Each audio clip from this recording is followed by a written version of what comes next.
7 times, Mason Holt walked right through those glass doors at Cross Freight, clutching a pitch folder in his hand and carrying his dignity with him. 7 times. That receptionist picked up her phone and dialed the executive suite.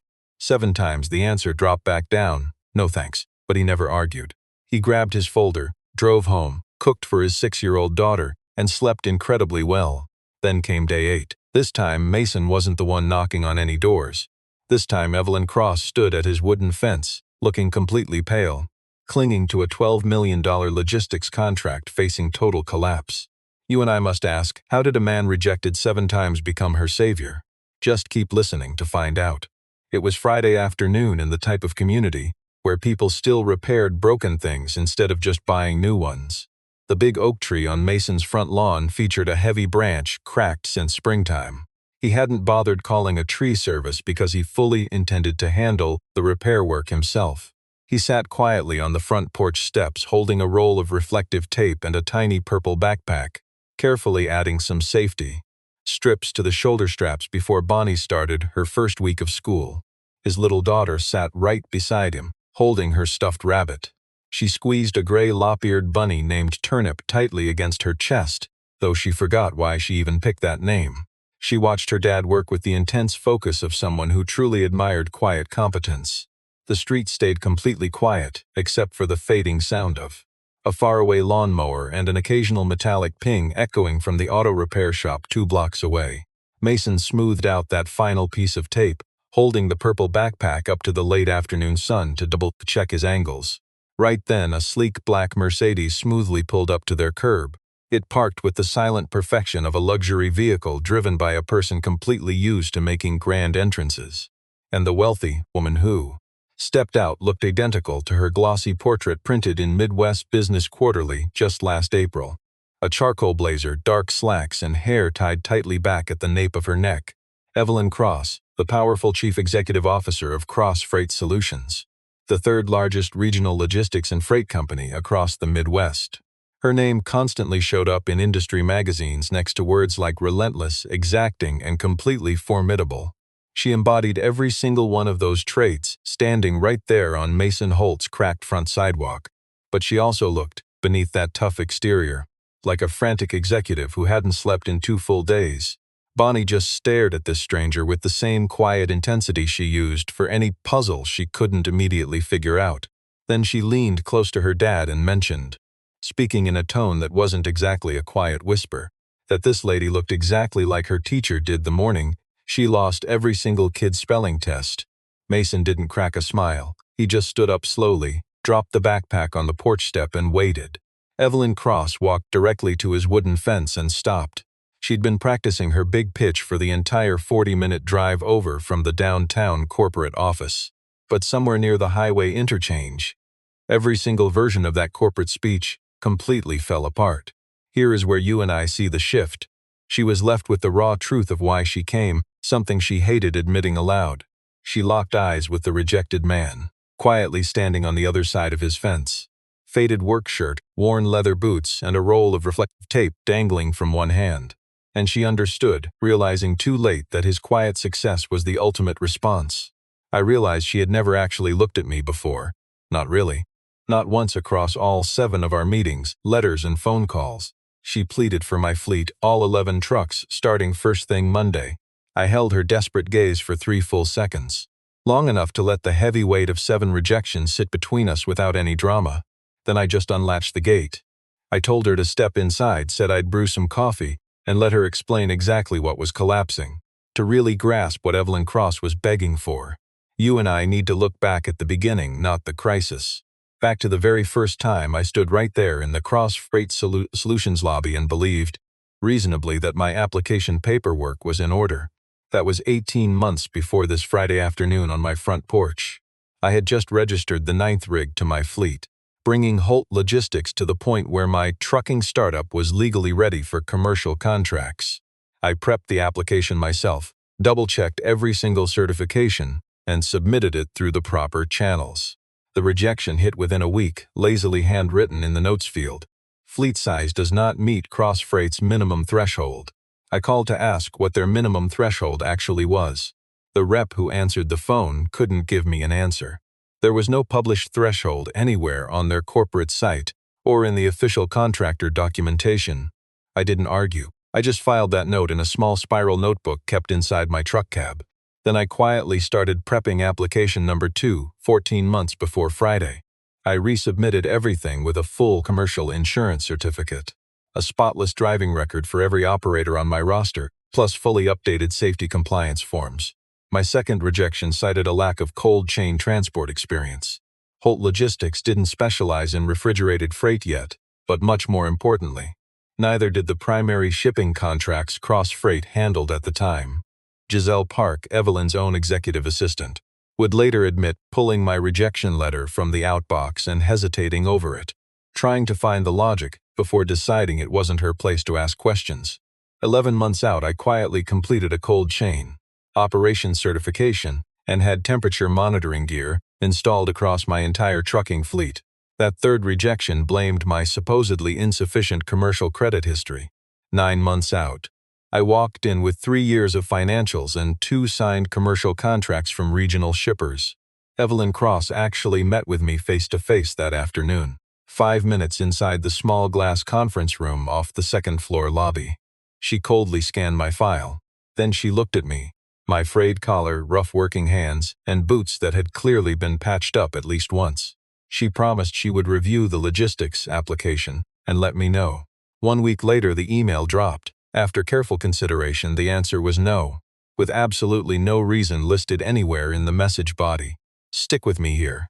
6 months before Friday, I submitted again with 2 solid broker recommendations and a completely revised operations proposal. The latest rejection came back that exact same day. Cross Freight was suddenly implementing a new policy prioritizing partners with 15 units or more. That rule wasn't on their website. It was a fake policy, but I just let my success do the talking. That excuse only existed in the reason field of my 6th rejection letter. 3 months out, my fleet hit 11 trucks. I pitched them again. Giselle reviewed my business file before it ever hit Evelyn's desk. She brought my contract upstairs, slapping a sticky note on the cover page that said, in her careful block handwriting, that my logistics portfolio beat their current active partners. Evelyn just peeled that note right off, tossed it aside, and signed another rejection for me. 6 weeks before that fateful Friday, I drove straight to Cross Freight unannounced, stood in their main lobby for 2.5 hours. Evelyn marched past toward a meeting. Our eyes locked for about 3 seconds before she brushed me off and hit the elevator. That same evening, another automated rejection landed in my inbox, stating Cross Freight wasn't taking new contractor applications for the current quarter. But here is what Evelyn Cross completely missed during all 7 of those dismissive encounters.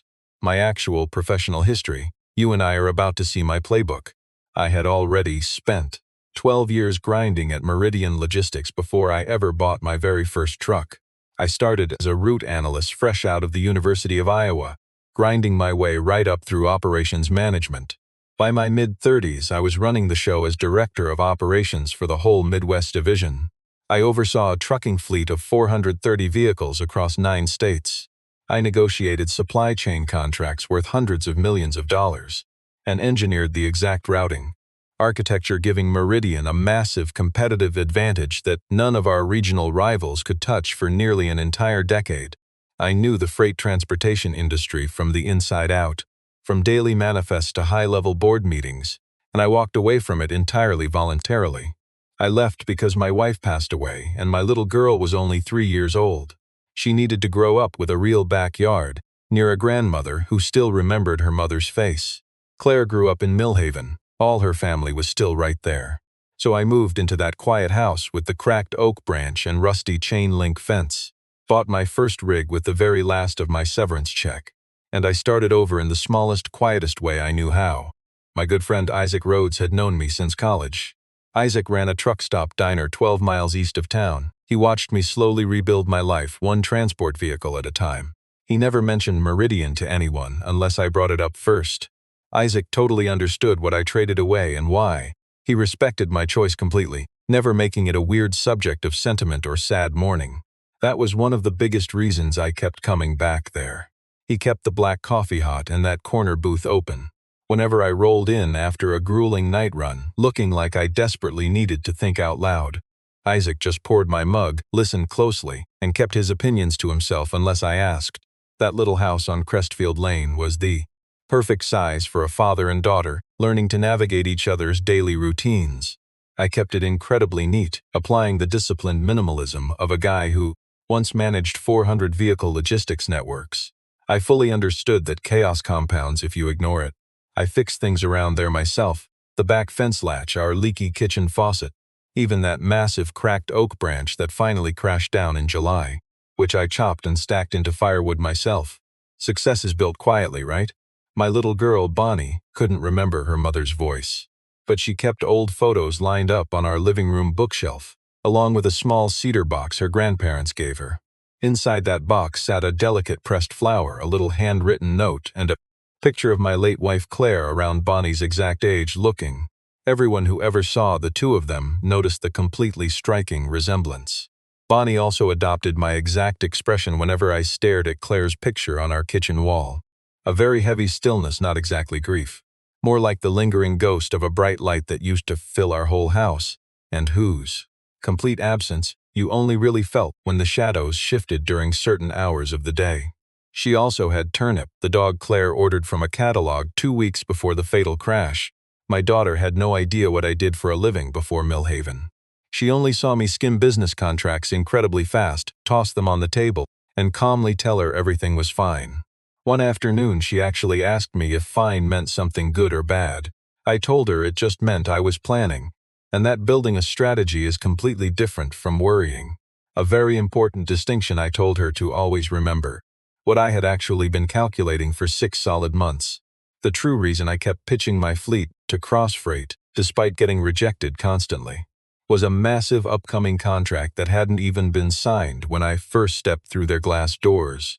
I already knew that Retail Corp was planning to launch a Midwest distribution bid during the 4th quarter. I wrote Retail Corp's original supply chain playbook 8 years ago, back when I still worked at Meridian. I understood their procurement process perfectly, including exactly which trucking fleets matched their regional profile.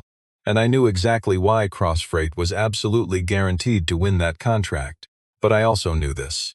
CEO Evelyn Cross had a fatal routing flaw up north that wouldn't hurt her at all during the slow season. But it would trigger a massive bottleneck under the crushing weight a 90-day holiday shipping rush would inevitably generate. You might wonder why I filed 7 applications. Not because I was begging for Cross Freight's leftovers. I just wanted my trucking fleet fully vetted and approved before that major contract landed. That way, when her little oversight became an absolute disaster, I'd already be sitting at the table, legally cleared to rescue her operation. With a solid fleet record Cross Freight could verify. I didn't expect Evelyn to reject me so aggressively, but I kept pushing because my core strategy was absolutely bulletproof. Cross Freight Solutions landed that massive Retail Corp deal 6 weeks prior, a cool $12 million. 87 delivery points scattered across the Midwest. Their first brutal deadline hit 90 days out, right during the first week of November, when the entire holiday inventory push had to be completely up and running. Evelyn proudly signed the massive agreement herself. That exact same week, she also signed my 7th consecutive fleet rejection letter. She dismissed me with the unshakable confidence of a boss who dragged her logistics company from near bankruptcy to regional dominance, using nothing but sheer discipline and cold precision. Honestly, she had earned that confidence. Stick with me here. The real threat was always Carter Baines. Carter sat on Cross Freight's board of directors long before Evelyn ever inherited the logistics empire. Her father appointed him during the early years, back when the old man actually believed in keeping his worst enemies close enough to watch. Turns out Baines never saw Evelyn as a real leader. He'd spent 7 years waiting for her to slip up, just to force a massive board vote. When patience ran dry, he manufactured one. It all went down on a Wednesday. Her company's main fleet of 22 trucks suddenly walked out over a bitter regional labor dispute. That timing was absolutely no accident. Baines had deep, long-standing ties to that union leadership before joining her board. He coordinated that strike to hit right when her logistics company was at its most vulnerable. 8 weeks into a $12 million rollout, too late to back out with no drivers to deliver. Evelyn spent that entire Wednesday and Thursday begging every single backup freight partner in the regional directory. The market was completely tapped. Those weeks right before Thanksgiving are the absolute tightest period on the entire freight calendar, and any operation that actually had reliable trucks was already booked solid. I heard her operations director ran the math 3 times. They could only hit about 60% of their core retail deliveries using internal resources. Even after scraping by with smaller affiliates, 60% wasn't enough. It meant a material breach, a failure on a $12 million contract, complete with documented communications in the board file showing she had ignored the standard partner roster, which would become the exact ammunition Carter Baines desperately needed to force that vote. Giselle, her assistant, finally brought up my name. She pulled my rejected application from the archives, my 6th attempt complete with her old sticky note, and silently dropped it right on Evelyn's desk. Evelyn just sat there staring at my folder for ages. Then she asked, her voice dropping lower than her usual confident tone, why she had rejected my company. Giselle didn't answer her right away. When she finally spoke, she gently suggested that none of those 7 official reasons were actually the truth. Evelyn had to sit with that harsh reality. She probably replayed our 5-minute meeting in that tiny glass conference room. My frayed collar, my re-soled boots, until she finally recognized, with an uncomfortable clarity, the exact second she had judged me and made her decision. She hadn't rejected me because of what was in my file. She rejected me the moment she looked at me, and she knew exactly what that meant.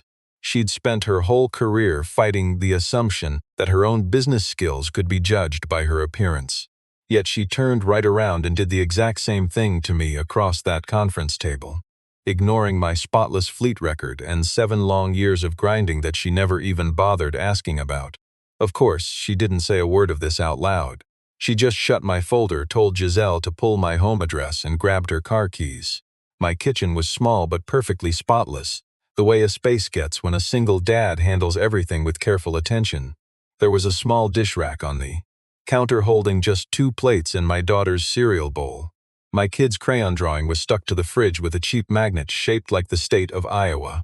And near the window, a framed photo of my late wife, showing off those bright eyes and Bonnie's exact smile.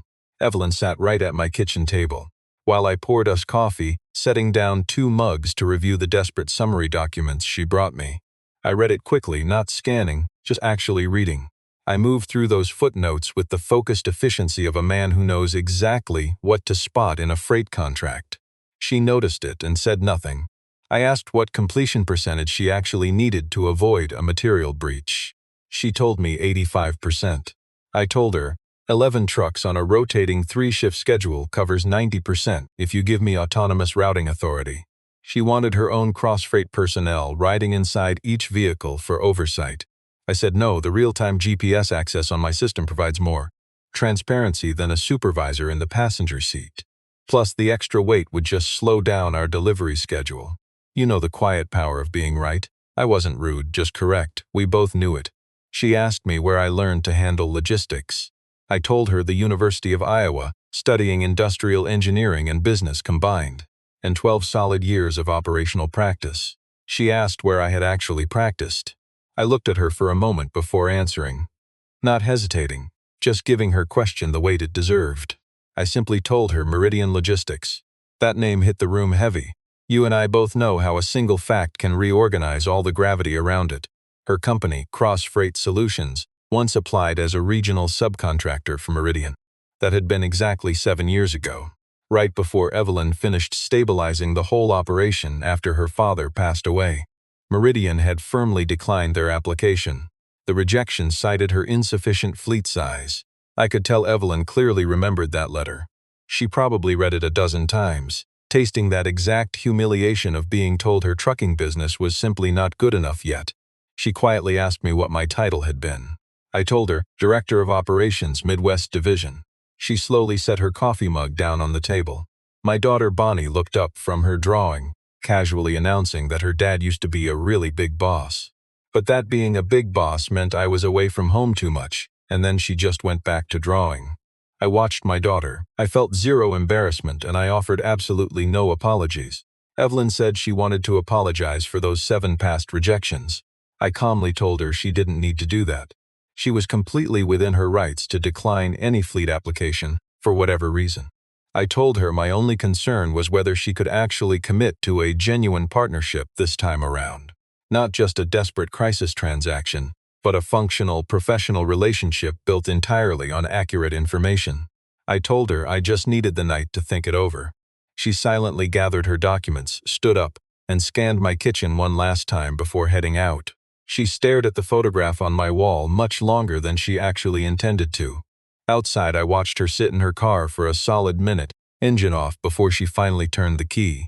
I stepped into the driveway and called Isaac, while Bonnie's grandmother stayed inside watching television. It was already pushing 9 p.m. Isaac was just closing up his diner, wiping down the front counter, and shutting off the grill. He listened to my entire account of the meeting, without interrupting, setting down his dish towel, leaning against the diner counter with the quiet, specific stillness of someone giving a conversation its absolute full weight. When I finished, Isaac asked what you're probably asking yourself. Was I going to sign? I sat on my truck's tailgate, staring up at that old cracked oak branch. Outlined against the sky, I finally figured out how to share what I'd carried for 18 months. I told Isaac the absolute truth. That massive retail core contract was my target all along. I had spotted the glaring structural flaws in Evelyn's logistics plan 6 months before she even signed it. My supply chain experience warned me how her delivery schedule would absolutely crush the network. That's why I kept trying to get my fleet credentialed with Cross Freight. I wanted to be perfectly positioned to step in on my own terms when her system eventually broke. Honestly, I never expected a coordinated driver strike to be the final breaking point, but my underlying business logic was solid from day one, and it held up beautifully now. Isaac just stared. You knew this was coming? I shook my head. Not this exactly, but something similar. I've spent enough years managing logistics operations to know a flawed architecture doesn't stay theoretical. Once you drop real, heavy freight load on it, things break. We both know the only mystery is exactly when and how. Isaac sat back, staring at the ceiling of that empty diner for a minute. Then he asked if I was ever actually angry about Evelyn's 7 brutal rejections. Like genuinely furious, not just pretending to brush it off politely. I glanced back up at that branch. I told him yes, briefly, but holding a grudge burns too much mental fuel you desperately need to actually build your own quiet success. Look, you and I both know I've sat on her side of that table. I had stamped rejections on perfectly solid fleet applications for reasons that were more about their vibe walking into an office than the actual hard metrics on their paperwork. I understood how that game looked from both sides of the desk.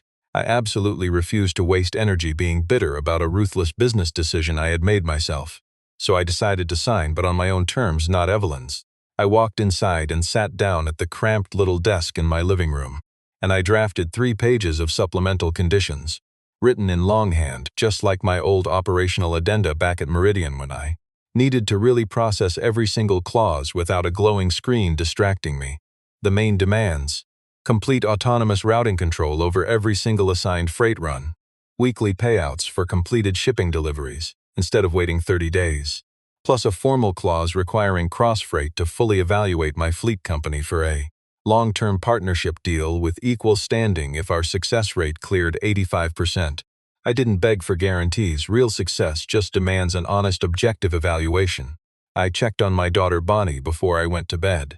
Stood quietly in her doorway just listening to her breathe. Then I went to sleep. That first deployment week moved fast. Come Monday morning, I handed Giselle real-time access to our fleet tracking dashboard. I walked her through the software in a 10-minute call, and was behind the wheel for the first supply run before 7 a.m. I drove the northern trucking corridor myself that day, not because my other hired drivers couldn't handle the job, but because I needed to verify local road conditions and weight restrictions, and secure the delivery access points myself before throwing any of my guys on that route. I noted 3 specific intersections, where the GPS logistics routing was technically correct, but completely inefficient, and 2 loading docks running significantly different operational procedures than their officially posted instructions. He even caught a stretch of county road showing heavy surface wear, deterioration bad enough to slow a loaded semi by roughly 15 minutes per pass. He locked all these details into the logistics file before even heading home. By day 3, he flagged 2 spots in the delivery manifest where their corporate route planning completely missed real-world constraints. a bridge with weight limits that legally disqualified their fully loaded trucks, and a city delivery zone where oversized commercial vehicles were heavily restricted during normal business hours. He quietly drafted a brief report offering 2 alternative shipping routes for each problem spot, detailing both timing and fuel, calculations for both options, firing it over to Giselle before 12 p.m. She immediately forwarded it to Evelyn with just one line attached. He found what our supply chain team missed in 6 weeks. Evelyn reviewed his report twice, pulled up the fleet tracking dashboard, and simply watched those 11 truck indicators crawl across the screen, sitting in complete and utter silence. Giselle knew exactly what that silence meant. After 4 years together, it meant Evelyn was completely rethinking something she believed she already knew. On day 8, Evelyn drove out to his 17th freight delivery stop. She convinced herself it was just an operational check, the standard oversight any trucking CEO performs on a massive contract. She parked her car down the street, watching quietly from afar. There was Mason, standing beside his rig, calmly talking with the receiving manager, reviewing the cargo manifest and making a small note on his clipboard. There was absolutely nothing flashy about what she was seeing. It was just the pure, undeniable image of a professional freight operator doing his job. That drama-free competence was his ultimate answer to her past rejections. She could not stop thinking about it. Now stick with me here. On day 12, Carter Baines attacked the fleet. He had isolated 2 of Mason's best drivers through a shady mutual contact. Inside the regional freight network, Baines arranged for them to get extremely lucrative offers, heavy signing bonuses and higher pay rates, demanding they ditch Holt logistics immediately. It was a calculated, precise disruption. Losing 2 truckers mid-contract would easily force Mason to compress his shipping schedule, triggering massive cascade delays across the northern and central corridors, and hand Baines the exact catastrophic performance failure he desperately needed for the board. But real leadership buys loyalty. One driver rejected the recruiter before the pitch even finished. The second driver brought that sabotage letter straight to Mason the very next morning. Mason read the threat, thanked his guy, and made just 2 calls before lunch. He dialed up 2 old friends he had not actually spoken to in 3 years. Former Meridian colleagues who had moved to the region to run their own independent routes. Both of those guys instantly recognized his number flashing on their phone screens. Both of them agreed to help before Mason even finished asking. By day 15, Mason met Evelyn at Isaac's diner with his 2-week progress report. He formatted the 4-page document himself, perfectly tracking logistics completion rates across every single corridor. He clearly flagged 2 recurring access delays at specific cargo sites, and he included a tight projection model for the final 2 weeks, assuming bad weather. Evelyn studied it in that corner booth while Isaac refilled her coffee without even asking. "You see the pattern here?" She admitted it was the most detailed report she had seen in 7 years of running the company. She finally asked again. "She asked where I learned to write operational fleet documentation like that." I reminded her she already had that answer. She finally looked up from the page. I watched her with the quiet patience of a guy who stopped needing her validation a long time ago. And unexpectedly, she found something.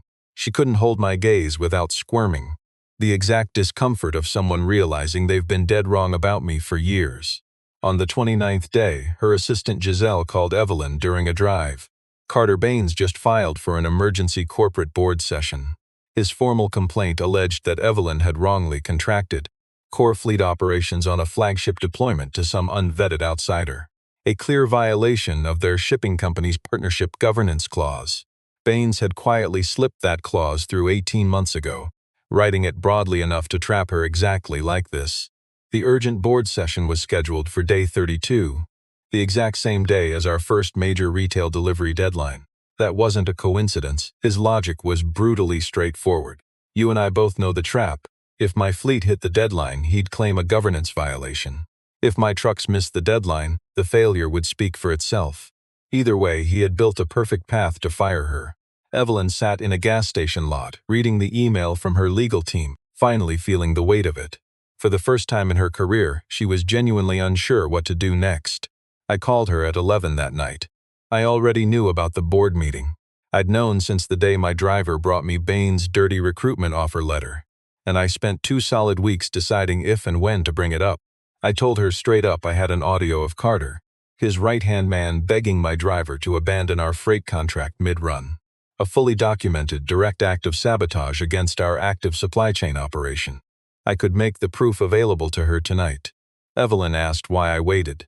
I told her I wanted to hold it until the job was fully finished, ensuring absolutely no one in charge. Not Baines, not the board. Nobody could ever claim I used it as cheap leverage to protect my own trucking business. Success speaks for itself. I finished the job first, everything else comes later. She sat in stunned silence on the line, then she softly said she understood. I shot the files to Giselle's secure inbox at 11:15, then went to check the Northern Route's weather forecast. But the forecast was dead wrong. The storm meant to track southeast through Ohio whipped northwest instead, and by midnight on day 31, heavy snow hammered the top quarter of my remaining logistics route, 14 delivery points. 2 of my rigs were already running late from an afternoon warehouse dock delay. I just adjusted the schedule from the cab of truck 11, calling each driver in sequence, redistributing stops and recalculating tight arrival windows, while my wipers fought against the heavy ice on the windshield. Isaac stayed on the line with me for 2 straight hours, reading live weather radar updates off his laptop right from the local diner counter. My fleet's routes held, we bent, compressed, and rerouted twice, but we held strong. Bonnie called at 9 that night, asking if I'd be home in time to read her a bedtime story.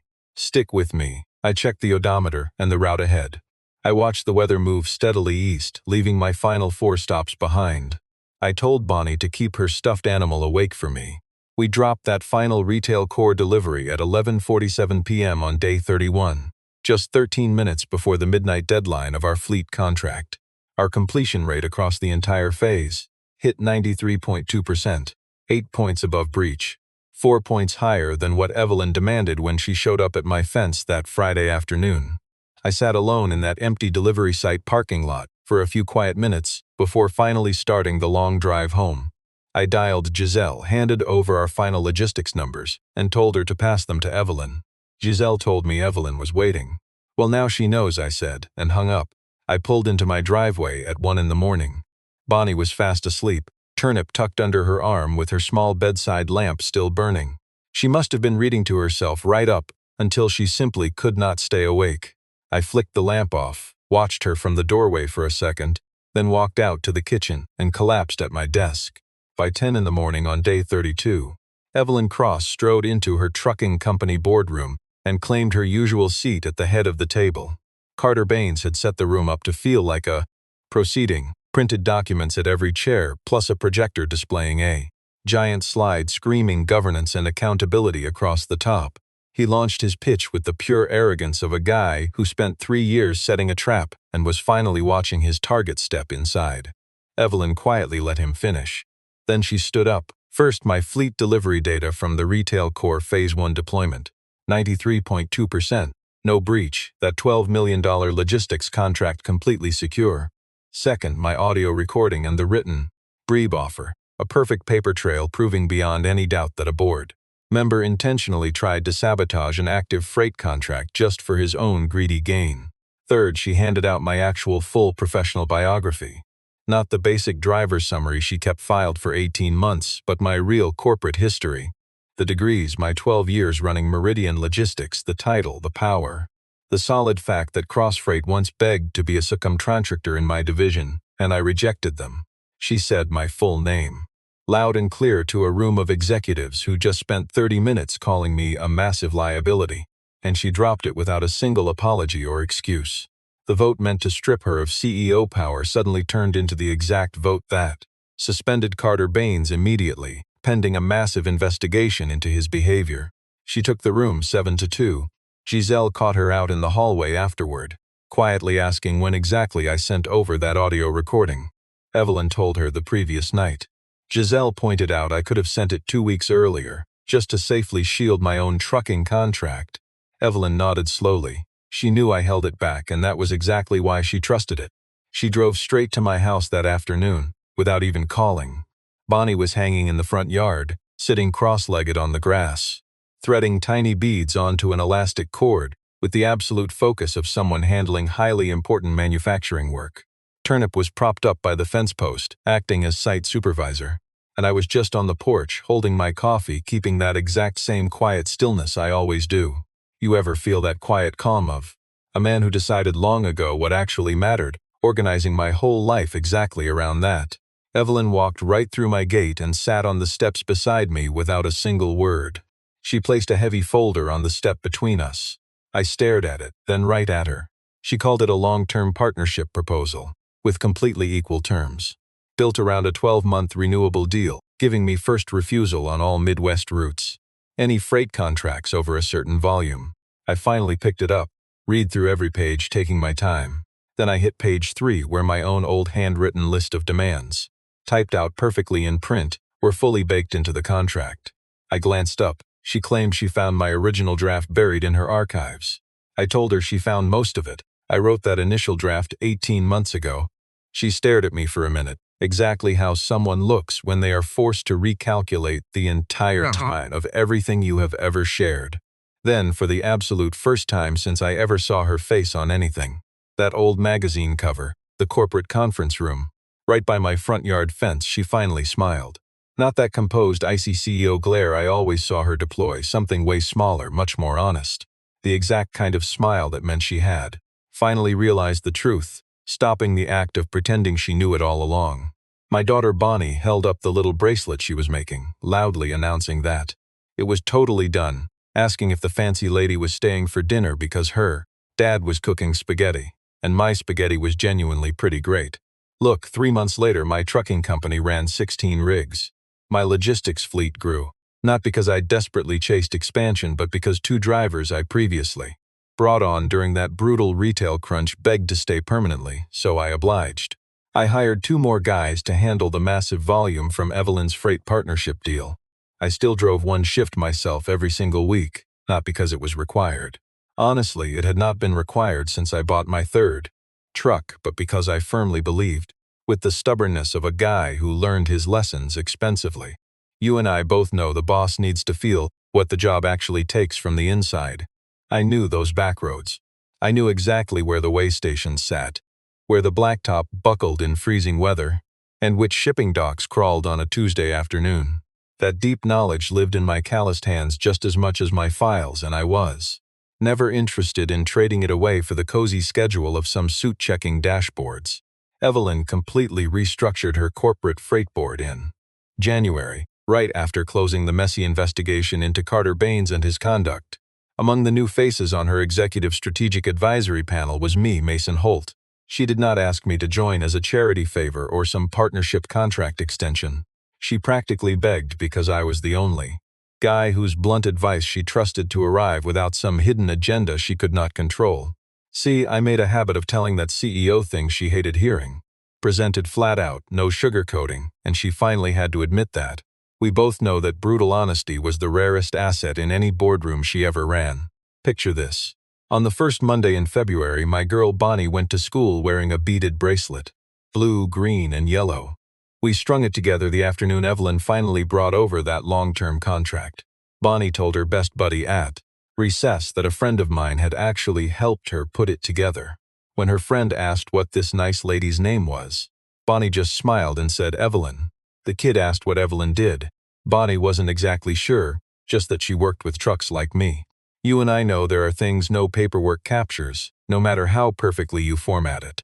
They don't show up in fancy safety records or credit scores or logistics fleet metrics, or how my worn-out boots looked walking into her shiny glass conference room.